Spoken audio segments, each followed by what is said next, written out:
1905 short story by H.G. Wells. Maybe we should read that. I'll pass on that. Don't use this movie as a gauge for whether or not you should read the source material.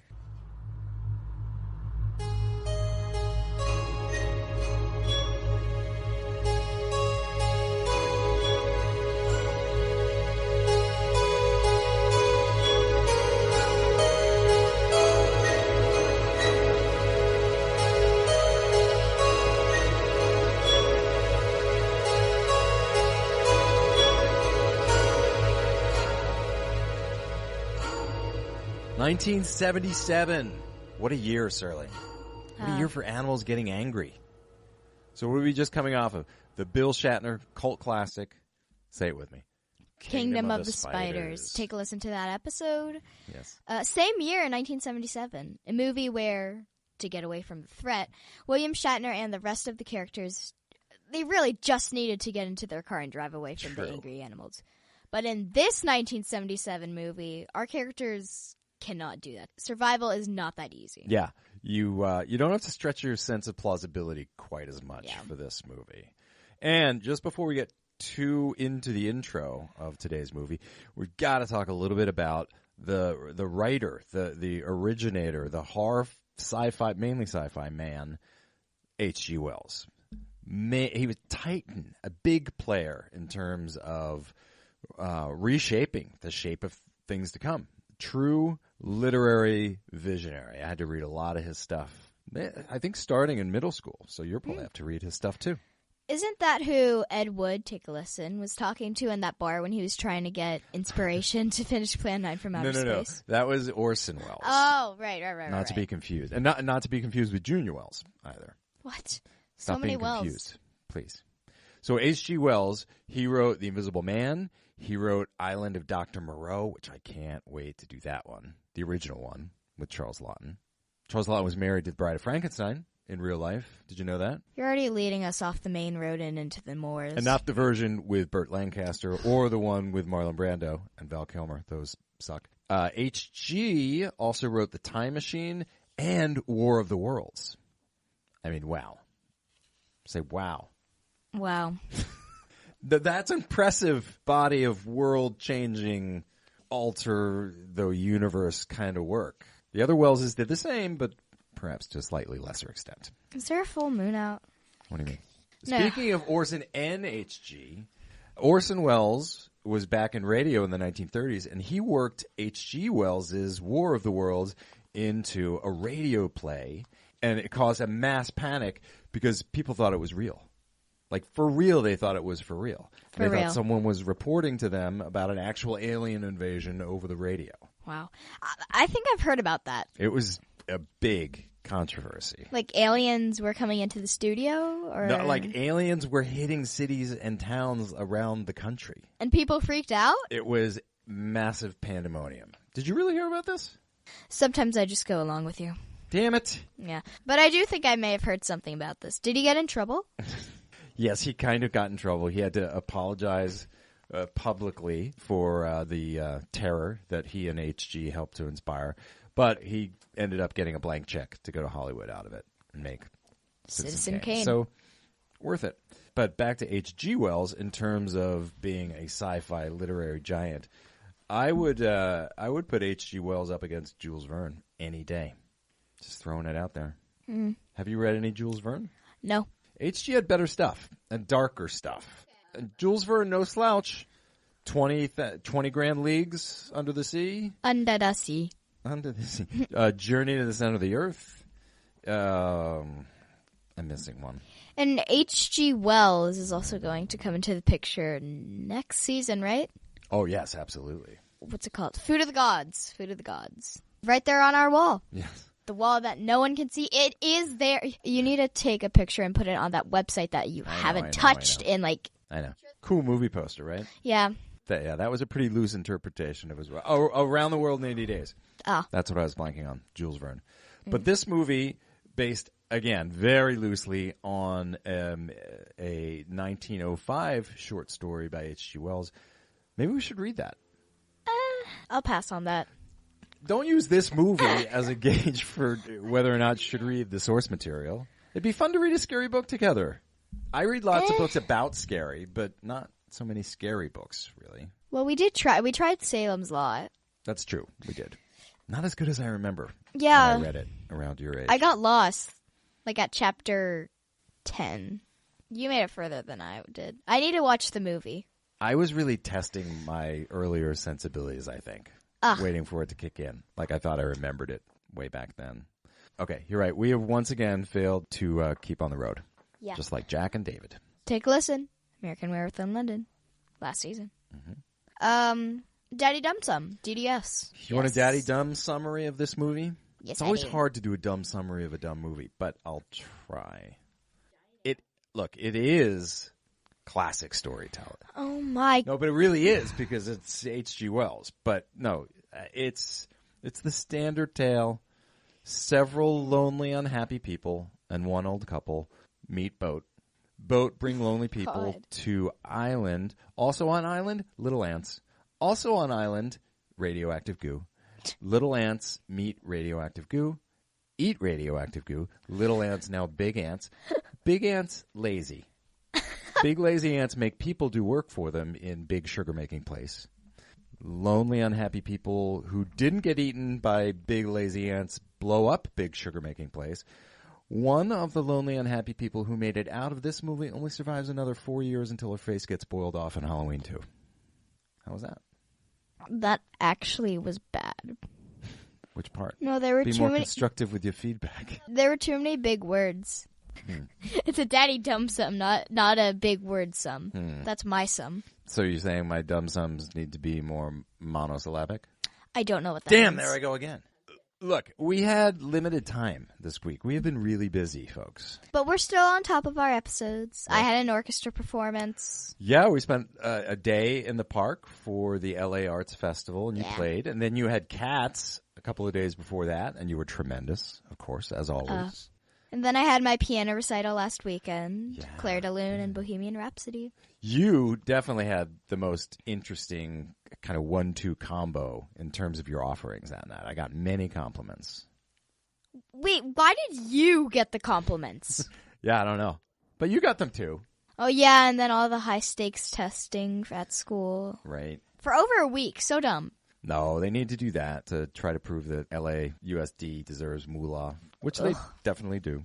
No, they don't. But now, look, now you're coasting through the end of the school year. That's got to feel great. Thank God. It does feel great. Oh, and then we had Junior Olympics to worry about. That doesn't count. That counts. That's a big deal. And did you guys finally beat Camp Mohawk this year? Are you ready for the summer, Serling? Ready for the summer? Oh, of course I am. Are you ready for the good times? I'm not sure you are. I'm so ready. All right, so let's go into this movie. Ready? Mm-hmm. For my better recap. So we start off with yet another science lesson. This is kind of like in Creature from the Black Lagoon. Right, yeah. We get schooled a little on ants and how they communicate, how they work together to keep their colony alive. Yeah, right off the bat. Not even artfully worked into the natural storytelling of the movie. I want to say there's another movie we watched that gives you a little dose of supposed science fact in the intro. Maybe Day of the Triffids? Do you remember? No, I do not. Yeah, the producers are like, here's what you got to know going into this if you want to be scared. That didn't work now, did it? Or it's just like a little lazy. It's like having to watch an outdated science class film strip before you get to the actual story. And maybe they do that because they can't figure out a compelling way to work the fact foundation into the narrative of the story itself without it seeming too forced or sledgehammery, you know? Yeah, and it felt a little clumsy. Agreed. Like they get anything educational out of the way in the beginning, so you hopefully remember back to it to explain some crazy stuff that's going to start happening like halfway through. And there is some 100% qualifying crazy stuff that happens in this, rest assured. So take us in, sir. Okay. Empire of the Ants. We've got a group of potential real estate investors who are being taken to a remote island to look at some land.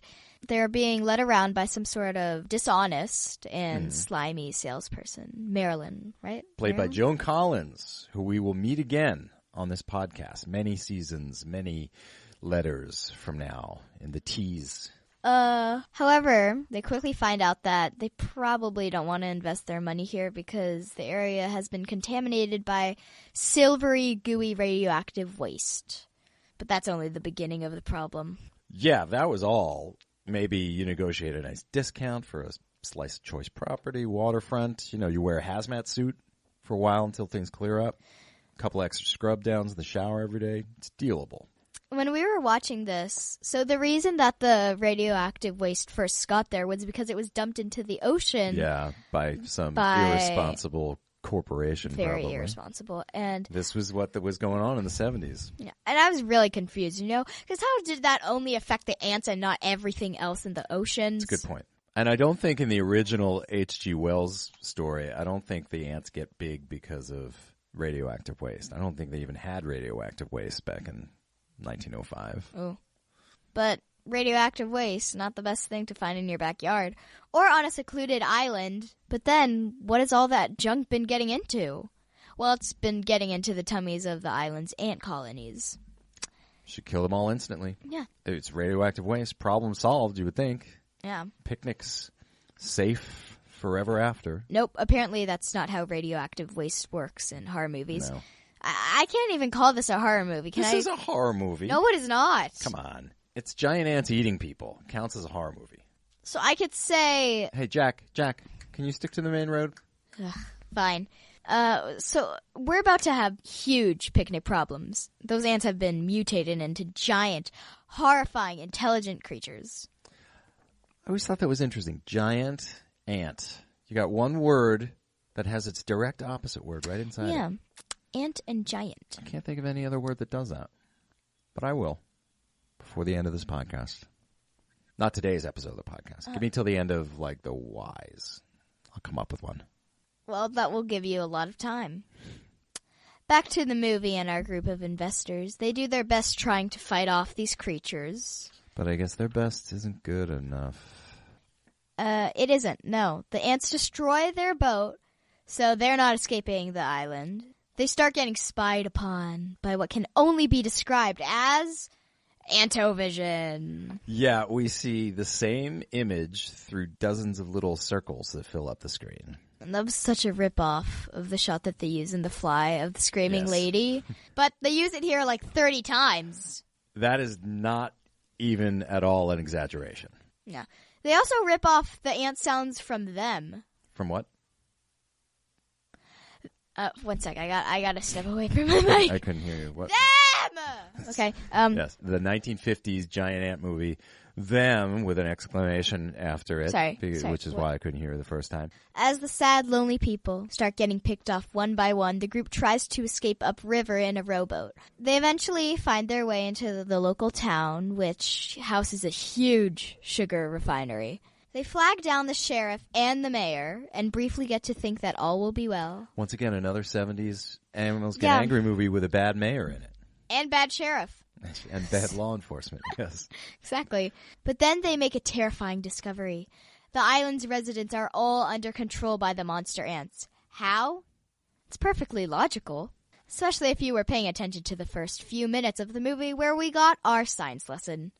Pheromones. The ant queen is chemically influencing everyone's minds. They've turned us into their human slaves to grow and gather their food. Sugar. It's kind of a neat twist, I think. Ants, who typically, they work harder than any other species. So they decide to kick back a little. Let us do all their work for them. So we serve the colony, and the colony is king. Yeah, we're harvesting the sugar from the town's factory and giving it to the monster ant overlords. Evil. Impolite and evil. What happens? They steal a car, and they try to escape, but they don't get very far. They're stopped by a roadblock and a car stunt that the movie probably spent half its budget on. It's actually a pretty good It's not bad. It's not bad. At least it's better than the one in Man with a Golden Gun. Oh, that was ridiculous. The corkscrew with the slide whistle. Worst. The police intercept them and take them to the sugar factory where they've got the queen ant in a glass chamber so she can blow pheromone smoke on each of the town's residents. I thought it was all right. So the smoke, the pheromone dust, keeps everybody under her control to harvest that sweet, sweet white gold for her and her soldiers. Yes. And Dan. So you may notice we haven't been calling any of the characters by name because it really doesn't matter. They're pretty one-dimensional, these characters. Yeah. But Dan, he's the boat captain, and would you call him the kind of hero? Co-hero? Co-hero, because the other guy. Yeah, Joe. So Dan, he's not down for the pheromone treatment. Yeah, right? and he uses one of their flares he found in the car they stole to kill the queen. This causes the other giant ants to turn on their human workforce and allows enough of a diversion to escape to a nearby speedboat. I think this movie can be a lesson to the ants out there. Just do your own work. Yeah. Eyes on your own paper. Don't try to step too far outside your lane. You serve a purpose on this earth. So do we humans. Let's not mess with the natural order of things, okay? And that goes Ants? for you spiders out there, too. Oh, especially for you spiders. Oh, Dad. Out there. Yes. Stick to your role. We know you're angry animals. We get it. Yeah. And a lot of it is our fault. But just know your place, okay? Please. Why are we threatening animals, Dad? We're not threatening them. We're trying to reason with them. Negotiate. This is not reasoning. Trailer. Pull the muscle in my neck. Ow. Ow. Pulled a muscle in my brain watching this movie. Of all history's prophets, none has a greater degree of credibility than H.G. Wells. With his predictions of moon landings, ray guns, sonic signaling devices, is Wells right again in his prediction of dangers to come in Empire of the Ants? In this fantastic tale, Wells tells the chilling story of a colony of ants who feed on atomic waste, causing them to grow into large, voracious monsters. Yeah, let's get out of here, come on! And these giant ants are actually able to control humans. He needs us. That's why it has to be this way. Why we must obey. At first, the people don't understand. They must be forced into submission. After their indoctrination, they realize that the ants only want us to take care of them and work for them, feed them. That's the way it should be, for they are superior.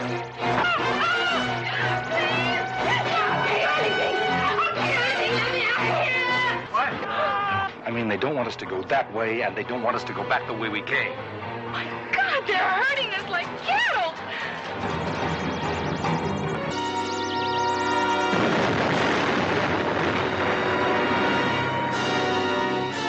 H.G. Wells' Empire of the Ants.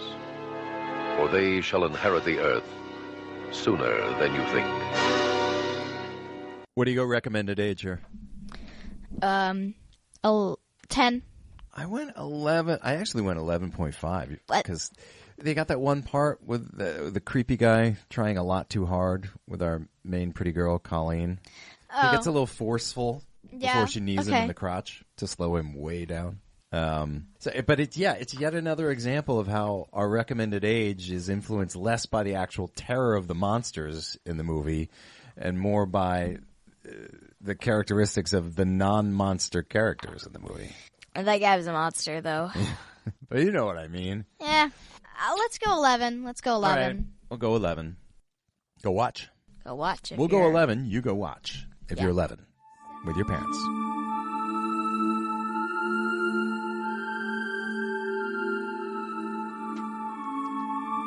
All right, deep dive. I don't know about you, Serling, but I thought this movie was kind of okay. So back to our one-word reviews. We've got to do this for a little while. How would you sum up Empire of the Ants? Short story by H.G. Wells in one word. Clumsy. That's not a bad one. Why clumsy? Because As if I couldn't guess. the photography is very clumsy. What specifically about the photography? You talking about the effects? Yeah, the effects are very bad. Really, the puppets are good. Yeah, so that's why. It's not bad and it's not good. Well, that's why it's going to go in my section about not okay. plus, not a minus, but sort of rides the fence. Yeah. But some of the acting's clumsy. Some of it's okay, some of it's not great. Some of their choice of filmography. It feels a little slapped together. Sure, this is not a high-quality, high-budget movie. This is a Burt I. Gordon production. Yeah. This is meant to be thrown up on screens, thrown into drive-ins in the 70s, and turn a quick buck. Is he Ed Wood's, brother or cousin I know. or something? No, but we talked about him a little for Earth versus the Spider, and he not only writes and directs and produces, but he likes to have his hand in the special effects of things, too. Yeah. So I said patchy, so similar to clumsy. But it's patchy in that it works in little doses here and there. It's not 100% by any means. It's not even a 70% movie. Yeah. But when it works, it gives you little moments. Little. And the pacing is off in this movie, too. Like, they spent a lot of time on that rowboat. They spent a lot of time... Yeah, it's slow. Running away and then, or running through the forest, and then suddenly, wow, we're face to face with these ants that you should have seen from 200 feet away, and all of a sudden they're like 2 feet away. So they rely on that sort of shock effect a lot. They rely on the antivision way too much. Yeah, they keep going back to these things that they feel like this is the gimmick of the movie. People are going to love this, but they overuse them, so it ends up working against it.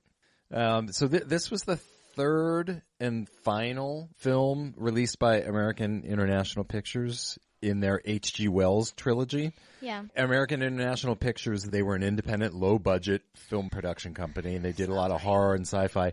But they also bought, in the 50s and 60s, they bought a bunch of Edgar Allan Poe titles and did them with Vincent Price. So here they're trying to do the same thing. We'll buy some H.G. Wells titles, and maybe that'll bring people to the movie theater. So, Food of the Gods, we have this, and then they did the version of Island of Dr. Moreau, which was also released the same year as this.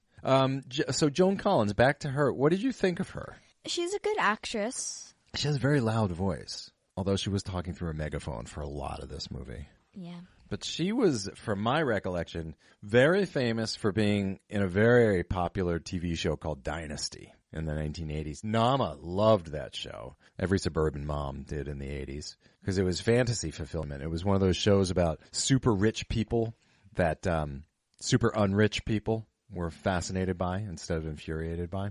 But do you remember what movie we've seen her in? No. She's also playing a not-so-nice character. Kills her husband on Christmas Eve. That pretty much automatically gets you on the naughty list. What's it called? Tales from the Crypt? Yep. She's in a story in Tales from the Crypt. So she did some low-budget horror before she became a TV star in her kind of later years in the 80s. 1977. So we had two H.G. Wells movies released that year. We talked about Island of Dr. Moreau and this. What else came out in 1977? So we started this list on Kingdom of the Spiders episode. So if you want to hear the other half of this list, go Yes. take a listen to Kingdom of the Spiders for the rest of the movies that came out in 1977. You said you were going to sort of split the list between these two episodes. Yeah, so we have House. Your favorite. Oh, we did that as a Crowbar episode of our very first season. Ugh. Great movie. Take a listen. Japanese horror comedy, weird psychotronic fest. Weird. Exorcist 2. Uh-huh. Still haven't decided whether we're going to do Exorcist this season. The Psychic. Psychic? Carlos? Suspiria. Ah, great movie. Can't wait to do that. The Car. The Car. Day of the Animals with Leslie Nielsen. Yep. Rabid. Demon Seed. Ruby. Mm-hmm. Ruby is like a bad exploitation version of The Exorcist. The Deep. Robert Shaw. Eraserhead. Nick Nolte. Eraserhead. David Lynch directed Elephant Man, which we still have to finish watching. The Uncanny. About cats, right? Or a killer cat or a bunch of killer cats? Cats. And Shockwaves. Peter Cushing. That's a cool movie. Also filmed in Florida. I think this movie was filmed in Florida, too. Shockwaves we're definitely going to do. About underwater Nazi zombies. Good stuff. S's are going to be a great season, you know? Suspiria, Shockwaves, Shining. The Shining, yes. Stupid Silver Dad. Streak. Oh, can we do that? I think we got to the point where we decided that every season we can do one non-horror movie that starts with the letter of the season that we're in. So are we doing Elephant Man this season? That's a horror movie. That's not a horror movie. Oh, Serling, you're crazy. All right, let's get into pluses. The concept is decent. Yes. not just the radioactive waste causing the mutations, but like the turnabout of the animal species not only revolting against us, but using us as their slaves. Yeah, I like the concept too. That's your only plus? No. I think the production found some clever ways to get around its super low budget. You know, by setting the movie in a real estate development that's still very much under development, they didn't have to have big, impressive sets. They only had to show signs for future pool, future golf course, future luxury high-rise. So it used that to its advantage. I'll throw out some points for that, even though it was pretty laugh-inducing sometimes. Yeah. There should have been a sign saying future certain death. With an arrow pointing? Yeah. For some of the dumber characters, maybe, who get killed first. That would have been funny. I like that the ants are forcing them to go upstream and kind of cutting off the other directional options. Like when they say, oh my God, they're herding us like cattle. Yeah, I like that. They kind of are. That was kind of neat. And it shows that they're super intelligent creatures, right? I liked when they got to the town and everyone's acting like weird and suspicious. I like a good creepy town where everybody seems to be in on a secret but our main kind of protagonist people. It also kind of happens in Halloween 3. This kind of gave me vibes of that. Yeah, I like that too. They don't know who to trust. They think they're safe finally after getting out of the jungle. And then it turns out their troubles are just beginning. Yeah, I'll give it points for that. Yeah, it kind of establishes a creepy atmosphere with the humans after the creepy atmosphere with the ants. Yeah. Minuses. I know you've been waiting patiently. Okay. So this got the award for the second worst flirting in a movie right after Kingdom of the Spiders. Yeah, there's some bad male-female dialogue in 1977 going on. I know. Yeah, Joe and Colleen in this. The characters, they try to force a lot of development and they try to make you feel bad for the characters. Or at least feel something for the characters, but it happens so unnaturally in the dialogue. It's a little hard to take. I agree with you. The rip-offs of them and then the fly. I don't like how on top of the them sound effects that they're stole, screaming. The ants are screaming. Like a woman screaming. I thought it was one of the characters getting killed. killed. A man was getting eaten, I was about to say, you scream like a girl, buddy. But it was the ants. Yeah, it was the ants. And Weird choice. Didn't like that. I hated that. The writing, here's an actual example of the dialogue. Okay. After the first ant attack, when they lose their boat and their way off the island, they're sitting around a fire that they've made to keep the ants at bay.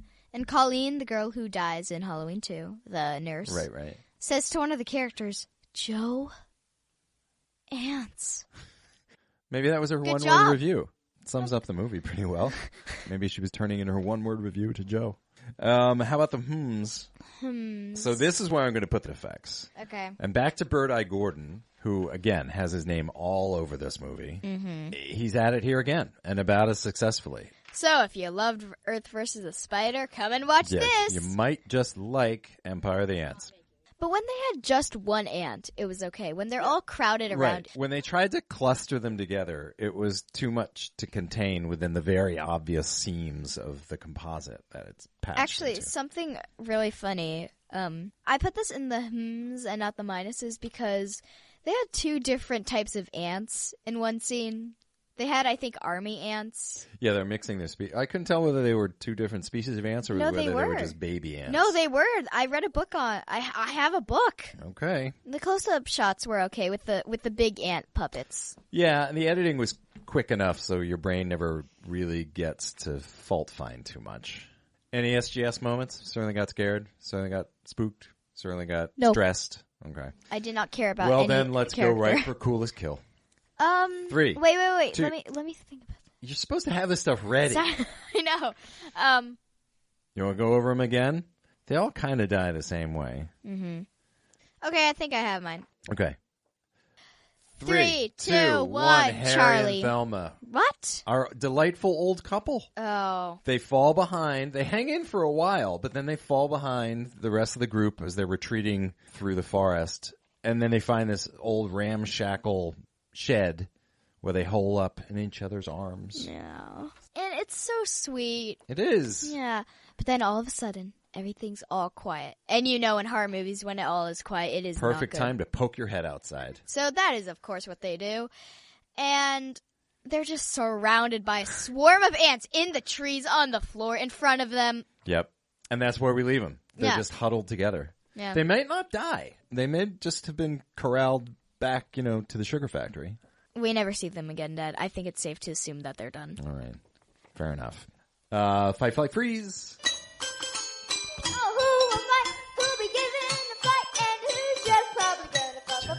Fight. Lots, right? They fight him with boat oars. They fight him with road flares. Yes. They fight hand to hand. Hand to hand, right? Man to mandible. What about flight? They fight on foot. Yep. Rowboat. Stolen car. So fight, flight, freeze. Again, this is about what the brain does when you're confronted by giant ants. You can freeze. Did anyone freeze? Oh my God, yeah. Victim number 2.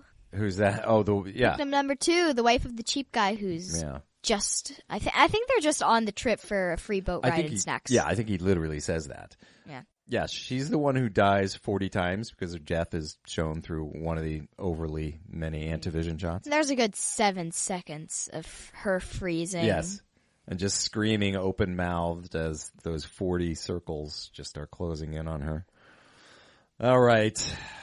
We're making it through. Tomato. You know what this got. Yeah, 5 or You might 2%. not believe this out there, guys, but or you probably will. But this is officially our lowest Rotten Tomato rated movie on the podcast so far. 5%. That is... Can we even do the rest of this, Dad? Yeah, it's hard. So Troll 2 also got 5%. Yes! No. You're thinking Trolls 2. This is a movie about actual monster trolls. Oh. It's famously known in cult horror movie circles as one of the worst of the worst. I think there's even a documentary about how bad it really is. There was also a movie called Christmas with the Cranks, which I think Jamie Lee Curtis is in. No. 5%. And here's a movie with one of your favorites and mine, Eddie Murphy. No. The Adventures of Pluto Nash. 5%. Avatar, The Last Airbender. That's one of M. Night Shyamalan's several suckfests. He did Sixth Sense and Unbreakable. He's done some good movies too, but some bad ones. And The Avengers. Not the one you're thinking of. Not the superhero movie. This one has Sean Connery as a villain dressed up in a teddy bear suit. No. That's enough to earn 5% right there. So you haven't seen any of those movies, so we can't really play Guess the Tomato. But we can play a Guess the Tomato because you have seen a movie that's rated 1 higher than this movie on Rotten Tomatoes. You want to try? Yeah, let me get something. Okay. Once again, another part of the program that we're not prepared for, and I have to vamp for time. Oh, here she is. Okay, so what do we got here? Seaweed. Snack seaweed. Okay, so we're playing for 5 slices of seaweed. Okay. We're running out of ideas here. We folks. are. I was trying to find wafers, but I couldn't. Wafers? We have so many cookies. Didn't we play? We played for Oreos. Yeah.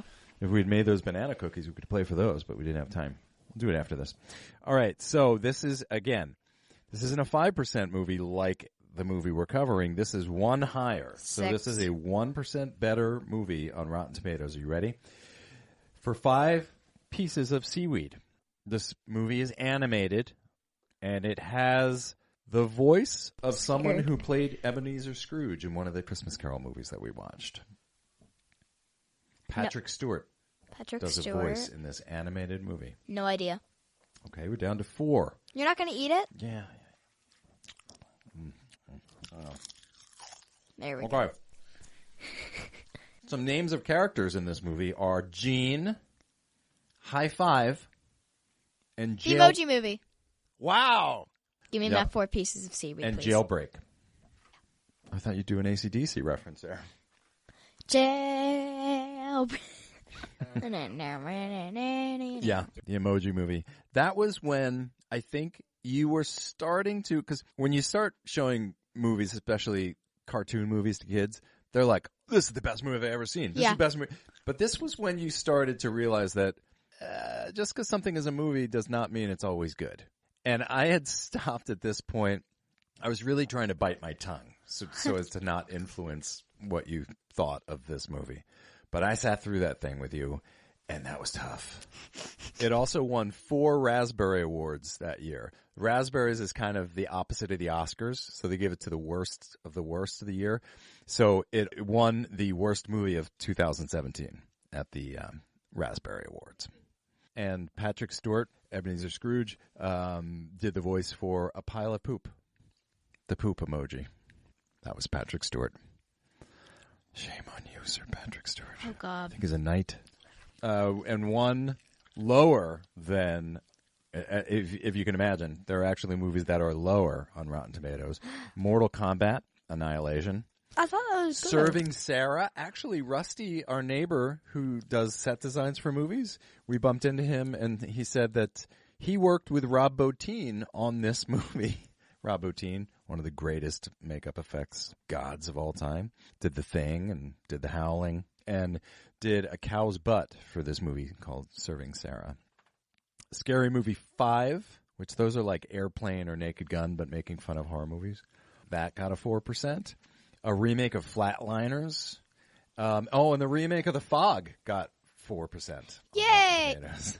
Flatliners and The Fog. Probably tune in next season for those. Not the remakes. What are you giving this on your Fearometer? 2. Yeah, I gave it a 1.5. Why'd you give it a 2? I like the creepy town and the mind control stuff, but it's not that scary. Yeah. And I also give it points for the cool concept of ants becoming masterminds. Yep. Masterminds of mankind. Yeah. So, yeah, I gave it a 1.5. You give it a 2. So, clearly you thought it was much scarier than I did. What the? How about Funometer? 6, because it's fun to make fun of stupid movies. Okay? I stay with my 1.5. It was only fun for me to recognize, oh, that's the guy from Chips. And, oh, that's the nurse who dies in Halloween 2. Impactometer. Again, it's an Animals Get 0. Angry movie. You gave it a 0. I gave it a 2.5 because it's a low budget, but it had some people in it, so I think some people went to see it. And it's H.G. Wells, so there are some names associated with it, and it's Animals Get Angry. And that was in vogue in the 70s, so I went 2.5. Okay, next time on DDSH, Didi Spod. Yes, talk to us. A lesser known but more recent movie. Yeah, I'm not sure why it's so lesser known. It won a bunch of awards. It seemed to attract a short burst of attention, but didn't really sustain, I guess. We'll see, and maybe we'll have some answers for everyone. It's going to be an interesting ride. We'll see you next time. Bye-bye. Ow. It's paper. It shouldn't hurt. Anyway, give me some more seeds. Jameson seeds.